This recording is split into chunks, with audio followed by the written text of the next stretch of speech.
I'm here at the United Nations today, excited to kick off our Women's Entrepreneur Day plus Social Good event.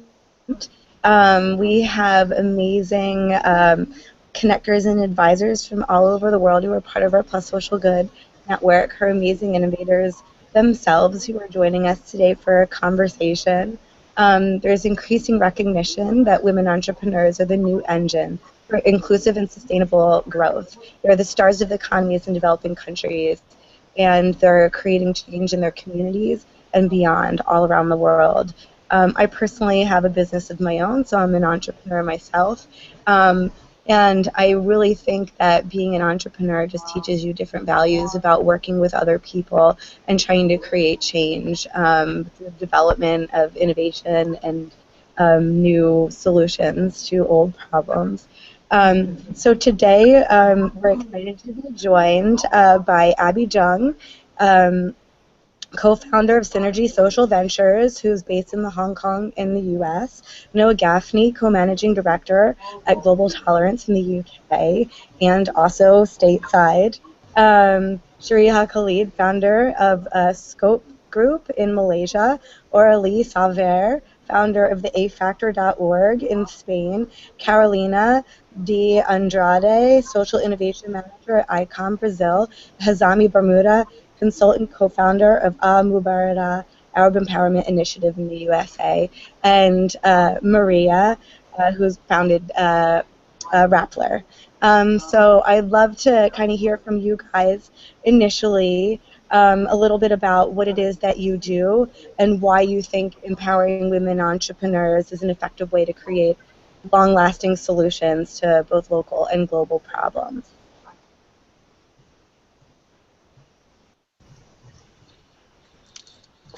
Are we starting off with me? Yeah, Abby, please kick it off. Okay.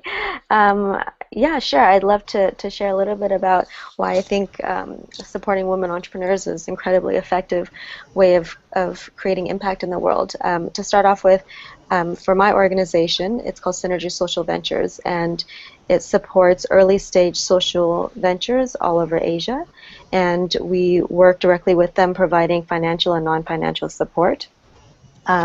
We also work in philanthropy, education, and advocacy, creating giving circles, running philanthropic events for Nexus, for example. We teach about philanthropic investment or venture philanthropy because we think that supporting social businesses and entrepreneurs is an incredibly important way to create not just jobs but impact as well. And the last piece of what we do is ecosystem building, so bringing together players like from disparate communities and networks such as the Plus Social Good community with more traditional foundations or other kinds of organizations as all different ecosystem players as we try to create supportive infrastructure for entrepreneurs. And what I've seen in my work in Asia, in emerging markets, is that women entrepreneurs really do focus much more on the family and the community. They reinvest more than 90% of their earnings into their families and communities. They're more holistic in their work, and women see the world and experience the world differently. So we develop different kinds of businesses to specifically address the challenges and needs in our communities.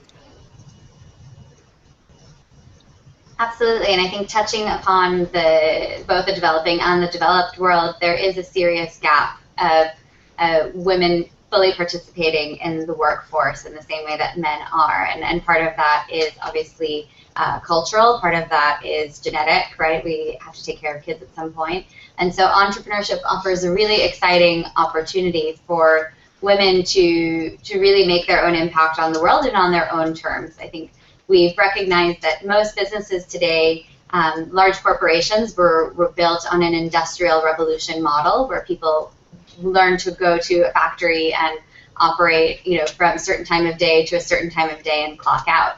And in today's global economy, we see that actually it's an opportunity for people anywhere to be much more flexible and much more open to working with individuals from all around the world. So I see women's entrepreneurship as an opportunity to get more women involved on our own terms.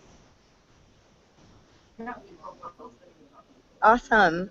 Sharia, I'd love to hear a little bit from you and your perspective and what it is that you do as well. Yeah, thanks. First and foremost, I work in mainly in Asia with the type of work that we do around connecting people from different sectors, the government, the non-profit sector, the corporate sector, around a common goal of wanting to see social impact in the world. And in all these different sectors, what we've noticed is the women are not the top decision makers, but they're the ones who are the doers. They're the ones who get, quite a lot of the work done, and certainly they're the most daring ones in trying to test new ideas out. And even predominantly, we work with women who are in job positions, either in an NGO or government or a corporate institution, organization.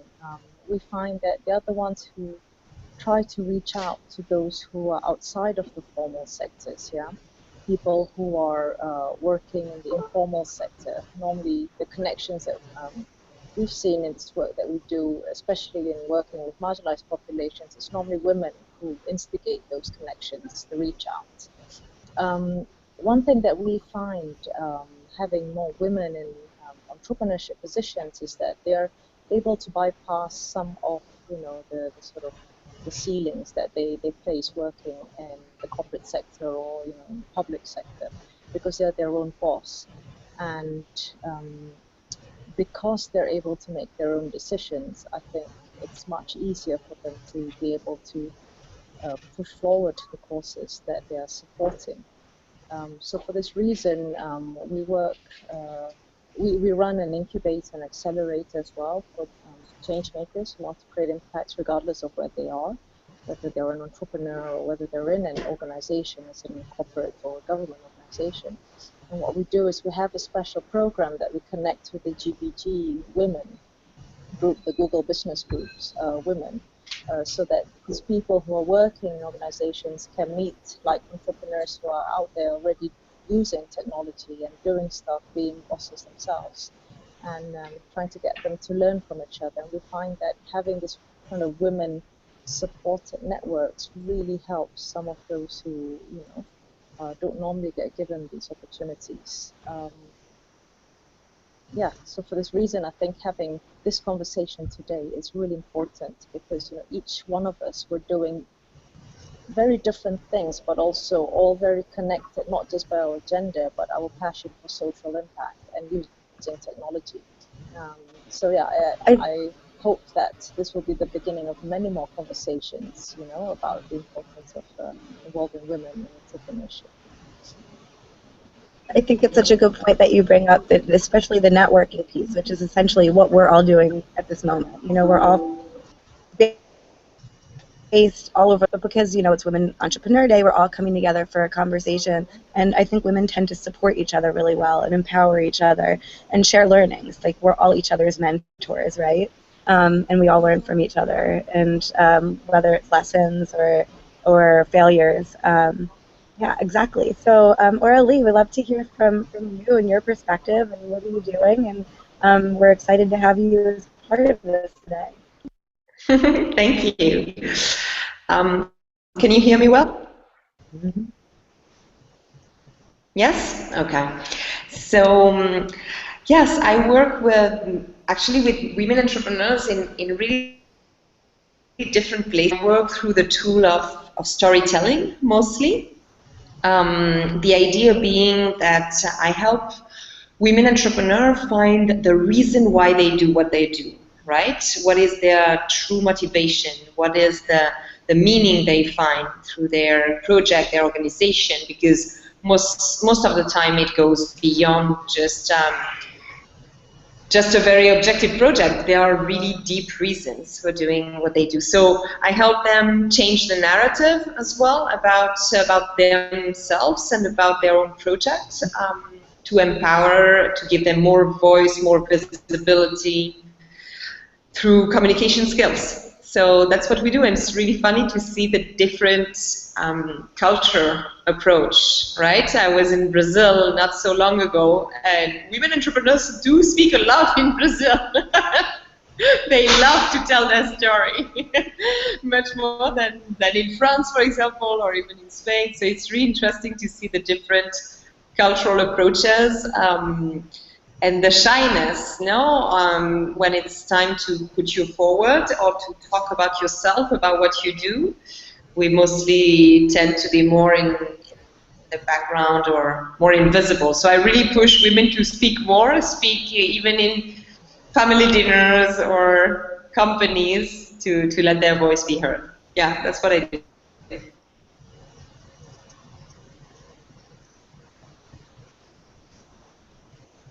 Anastasia? Yeah, sorry. I think that's a great lead into our next speaker. So speaking about women entrepreneurs communicate in Brazil, we would love to hear you, Charlie, and let's talk about some of your work and what you've been seeing in terms of trends in Brazil. I think I got a great introduction from Aurelia when she mentioned the women entrepreneurs in Brazil. I could not agree more. That's really good. First of all, it's an honor to be here with such an amazing group of women entrepreneurs. And what I do now, I run SocialGood Brazil, that is a nonprofit in Brazil. We work with inspiration, information, and support of individuals and organizations that they want to use technology and innovation as a powerful tool to change their reality, to improve the quality of life of people in Brazil. So we just organized our SocialGood Brazil Summit, which was really great. Maria was there through video and some other SocialGood advisors and connectors. And we got together 10,000 people live stream and lots of people, like a big community of people that are like a think tank of people exchanging ideas and developing network that's going to help them to develop further their projects on social innovation. And one of the projects we do, it's a lab program that is a 4-month-long initiative that supports social innovators in the early stage. So that are all projects on focus on solving social problems in Brazil and all using technology as an important tool. So I think this conversation is really amazing because I see that entrepreneurship in general is a very important tool for change. And then when we talk about women entrepreneurship, I see that it's increasing a lot in Brazil, specifically that I know more. Women taking the lead as entrepreneurs, even as leaders in different organizations. And what still is lacking a lot is the women going further as becoming entrepreneurs in larger scale or getting to more key leadership roles. And this is what I see that it's really important. I agree with what everything has already mentioned, that everyone has already mentioned, but especially I would like to emphasize what Noah mentioned on the different kind of behavior that woman has, and that we need this kind of new behavior, new kind of leadership more in our society.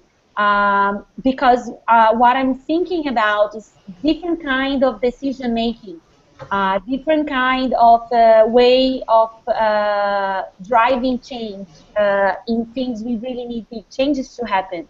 So I truly believe that women's entrepreneurship is a very important tool for change because entrepreneurship is already a tool, but because women brings a different new kind of leadership. So this is what I believe. Yeah, I couldn't agree more. I think women are natural leaders. I think that we have the power to build community, to work together, and to make things big. And speaking of that, Hazami, you do this really, really well, and I love to hear from you in terms of some of the things that you're working on, which you can never keep up because there's so many. But just talking about kind of certain trends that you've been able to see, Hazami, and some of your latest work as well. Yeah, thank you so much for having me. My work, if I could just sum it up, would probably be that I am in the space of public affairs and social impact.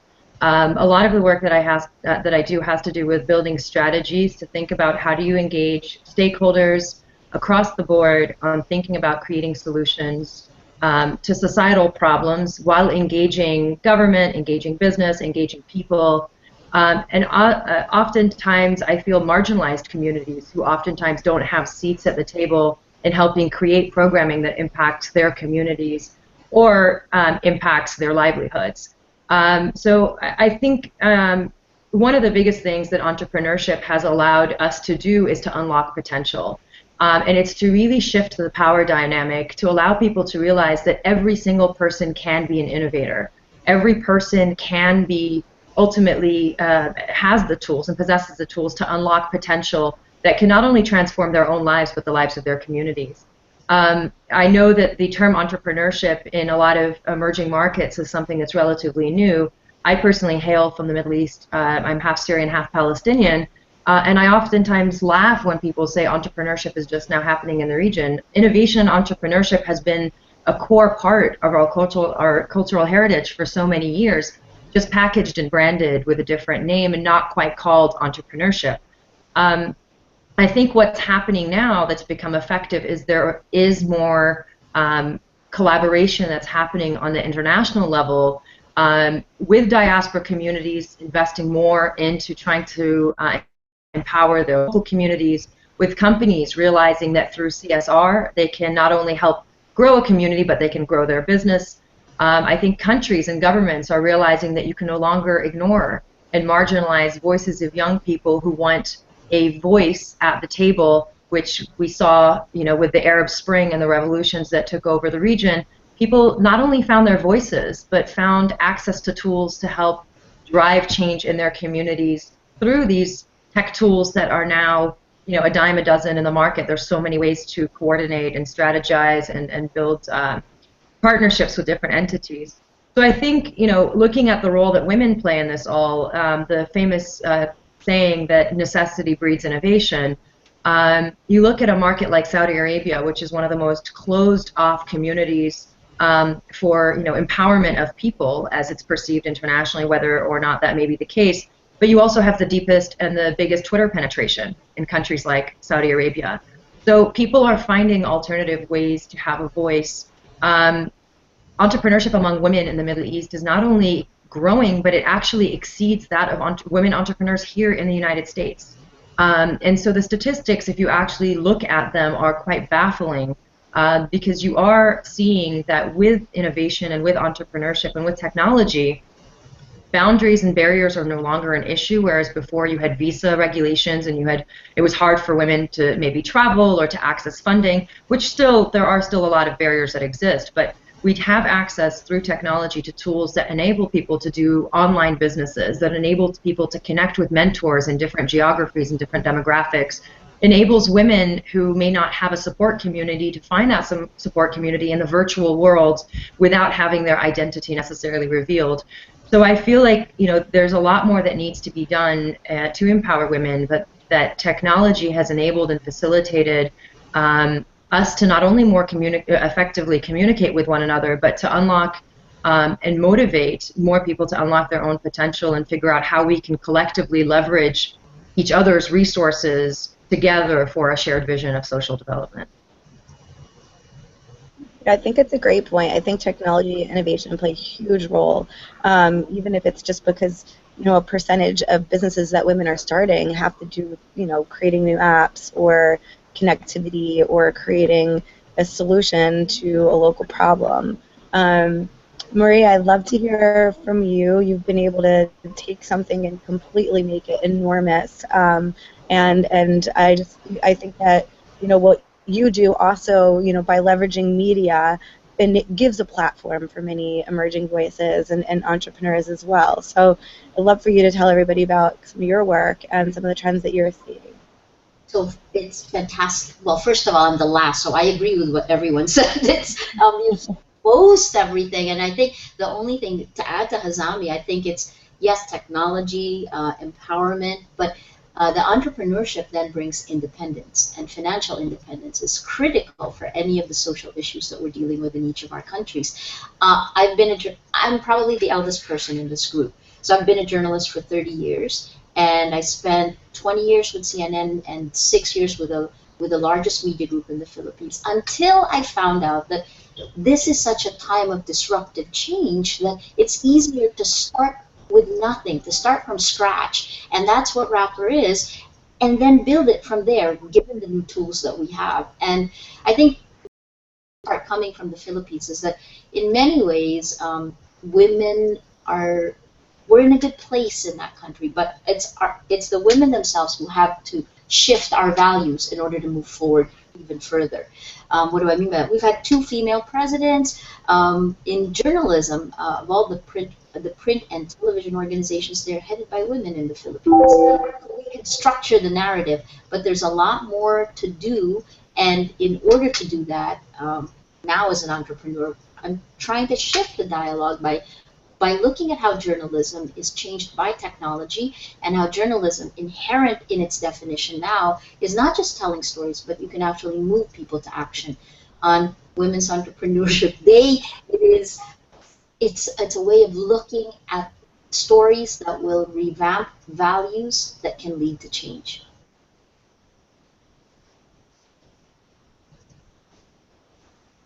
Thank you guys so much. So I agree. I mean, the fact that for this day they've got over 40 different countries who've signed on with women ambassadors, promoting their work in their country, connecting with people from around the world, and empowering each other. So I'd love to maybe work backwards this time, if you guys don't mind, because I don't want you to have to wait another hour to speak again, Maria. But we've heard a lot about the importance of entrepreneurship, the different factors such as innovation and technology that are playing a role in order to help foster this. That entrepreneurship is making women independent and helping them to create their own schedules and solve their own problems. But I'd love to kind of take a look internally. And I think as a women entrepreneur myself, there are a lot of failures that I've had, and there's a lot of lessons that I've learned. So, I guess on a personal level, for me, thinking through that, some of the things that I love to think about to be a successful entrepreneur is, finding a good mentor, finding somebody that you can speak with, whether it's a network or your friends or somebody you idolize who you email relentlessly in order to get some great advice from them. I think you also don't be afraid to take risks is a really, really big thing. That no one's successful without taking a dive into the dark, not knowing what's going to be there, and just believing in themselves and their idea enough that they can accomplish their dreams and make it happen. I'd love to hear from you guys maybe some of the failures that you've seen, some of the lessons that you've learned from that, and then some tips that you would give to other women who want to jump into the entrepreneurial space or who have but are looking to grow. So Maria, let's start with you this time.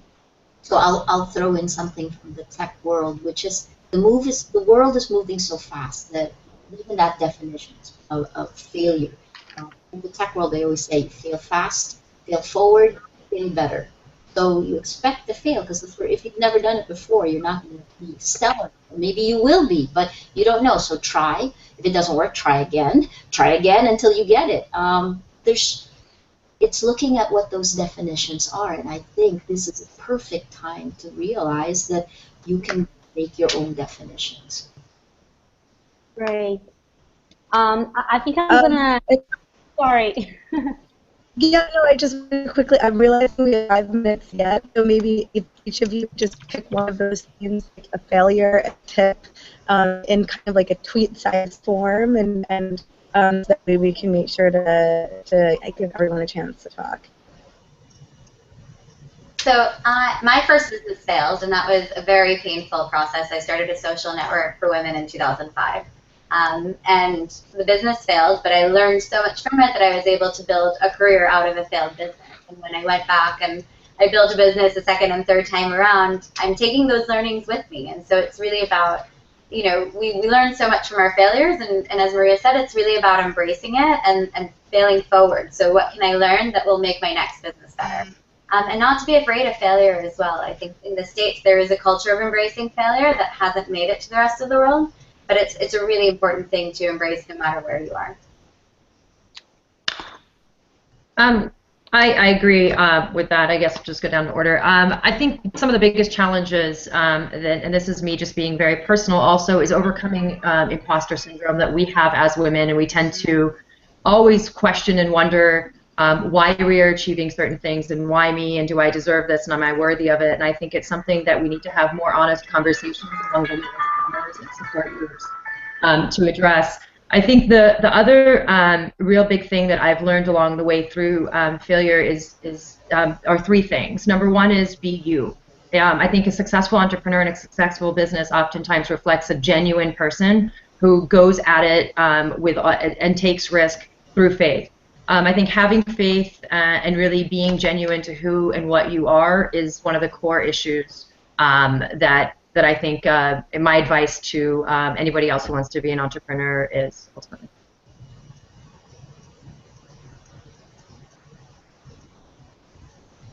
Could I jump into the conversation, Anastasia? I love what all of you have already said on failure, and for me, failure is such a key, important part of innovation. One of the metrics to know if you're really innovating or taking risks is to have some failures along the way. That's part of it. And one of my key learnings is how can we embrace failure in the whole organization. So the ability to build a trust environment in your organization, with your team, everyone on board, really embracing failure is one of the key things I have been working lately to try to make the innovation environment we really want to have to make us very, how do we say, coherent with what we talk about. So how can we walk the talk? So we're talking about innovation. How can we innovate inside our organization? So, and I have been learning a lot about that, because for me, to really embrace innovation and to embrace failure inside the organization and within my team, is to expose myself with them. And so, and to be able that I can talk about my own failures. So kind of develop this kind of fail fast and a moment with the team that everyone can talk about what have failed and what have learned. It really builds a great environment and a great team spirit. So, yeah.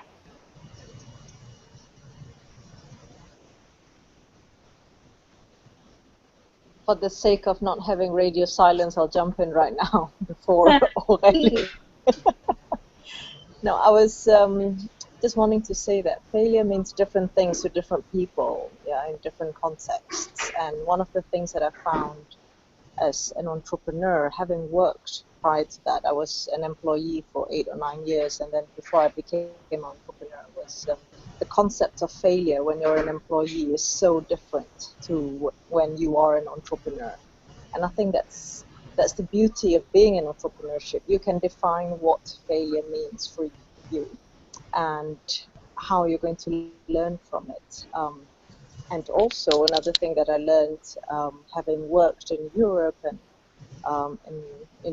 mainly in the UK, and then going to Malaysia to set up my business. The context of failure in the Asian definition is really about whether or not you lose face. It's not about losing money alone. It's about losing face. And this was something I found difficult to understand, even though I am Asian, because, perhaps in the other parts of the world, when you failed in business, it's because you've lost a lot of money, your product didn't work, or something like that, yeah. But then in the Asian context, I found that, you failed if basically you've not been able to gain the respect of somebody or build a good enough, external perception of you as a business and you as a person. So as an entrepreneur, I think going forward, if you want to really learn from failure, you've got to see things within the context of where you're operating and also what you personally want to accept is, a good definition of failure. Really? I don't know. I don't know if I want to talk exactly about failure. I mean, for me, for example, It could be a tip. one of the major failure was not knowing really how to choose co-founders and not sharing the same values with some of the co-founders. That was one of the main failures. Another one was the fact that you lie to yourself about what you are really and what you want and who you are. I mean, you don't want to lie to yourself, but basically I think there are some expectations about society about what it means to be a woman and what it means to be a woman leader, what it means to be a woman entrepreneur, and you don't really want to be that. So it depends. Sometimes you want and sometimes you don't feel comfortable with that vision, or at least the vision that the society is sending back to you, so you lie a little to yourself. You try to be more what people expect you to be, right? And at the end, this undermines your professional capacities because perhaps you are afraid of saying no to some things or being blunt in some cases or refusing to cooperate with one person or following your gut feeling about somebody who is proposing something who sounds nice, but you know it's not really nice at the end. So for me, it's very linked to this book, The Confidence Gap, right, which was just released, that many women entrepreneurs and leaders still suffer, about assuming what you are and be okay with it. So yeah, that's it. So everyone pick up that book, The Confidence Gap. Yes. Finally, It's a recommended reading. Yeah, definitely. Abby, I'd love to hear from you. I think you're the last one, so either a tip, a failure, a lesson learned, something that you want to share. Sure. I will make this quick. One way that I think about kind of the failing fast concept that others have mentioned before is to obsess about the problem you're trying to solve and not necessarily about your solution, because it will likely change once it meets reality. That's my tip. That's my tip. Great tip. Anyway, you guys, thank you so much for taking the time to join literally from all over the world and tell us your stories and offer your tips and suggestions, and really excited for this entire world to kind of come around a collaborative day around women's entrepreneurship, which is clearly an issue that we're all very, very passionate about. If anyone out there who's watching wants to hear more stories from these fabulous ladies today, definitely check out Plus Social Good, read the blogs, check out their own sites, and feel free to tweet any of us any questions or comments or ideas of your own, and we'll love to rally behind and support you too. All right, bye everyone. Bye. Thanks for having me.